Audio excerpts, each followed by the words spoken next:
الحمد لله نحمده ونستعينه ونستغفره ونؤمن به ونتوكل عليه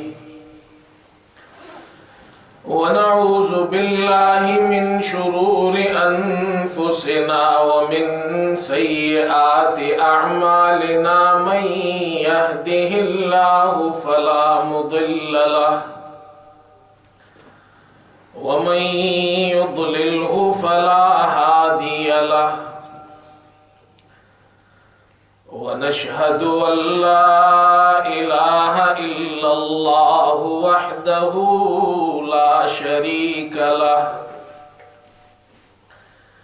ونشهد أن سيدنا وحبيبنا ومولانا محمدا عبده ورسوله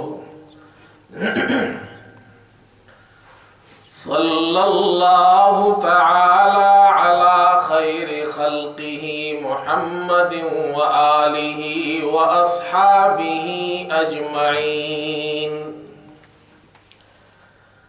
أما بعد فأعوذ بالله من الشيطان الرجيم بسم الله الرحمن الرحيم وأطيعوا الله وأطيعوا الرسول فإن توليتم فإنما على رسولنا البلاغ المبين صدق الله مولانا العظيم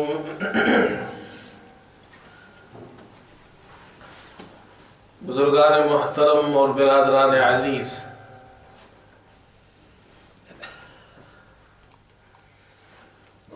آپ حضرات کے سامنے ایک مختصر سی آیت کریمہ تلاوت کی گئی ہے۔ اس آیت کریمہ میں اللہ تعالیٰ نے اپنی اطاعت اور اپنے رسول جناب محمد الرسول اللہ صلی اللہ علیہ وسلم کی اطاعت کا حکم دیا ہے۔ تو اس سے متعلق آپ حضرات کے سامنے آج 3 باتیں عرض کرنی ہیں۔ پہلی بات، اللہ اور اللہ کے رسول کی اطاعت کا معنی اور مفہوم کیا ہے۔ دوسری بات یہ بیان کرنی ہے کہ اللہ کی اور اللہ کے رسول کی اطاعت کیسے کی جائے، اور تیسری بات یہ ہے کہ اطاعت اور عبادت میں کیا فرق ہے۔ میں کوشش کروں گا کہ انشاءاللہ اس وقت میں ان 3 باتوں سے متعلق آپ حضرات کے سامنے اہم باتیں پیش کر سکوں۔ جہاں تک پہلی بات کا تعلق ہے تو اللہ تعالیٰ نے قرآن پاک میں اکثر مقامات پر اپنی اطاعت کے ساتھ اپنے رسول صلی اللہ علیہ وسلم کی اطاعت کا ذکر کیا ہے۔ اور اطاعت عربی زبان میں کہتے ہیں کسی کے حکم کو بجا لانے، کسی کا حکم پورا کرنا، اس کے حکم پر عمل کرنا، اس کو اطاعت کہتے ہیں۔ اور اللہ تعالیٰ نے ہمیں حکم دیا ہے کہ اللہ کی اطاعت کرو، اس کے رسول کی اطاعت کرو، یعنی اللہ کا حکم بجا لاؤ، اس کے رسول کا حکم بجا لاؤ۔ قرآن پاک میں اکثر و بیشتر آپ دیکھیں گے آپ کو یہ مضمون اکٹھا نظر آئے گا، اللہ کی اطاعت کرو، اللہ کے رسول کی اطاعت کرو۔ وَأَطِيعُوا اللَّهَ وَأَطِيعُوا الرَّسُولَ، اللہ کی اطاعت کرو، اللہ کے رسول کی اطاعت کرو۔ یا ایھا الذین آمنوا اطیعوا اللہ واطیعوا الرسول،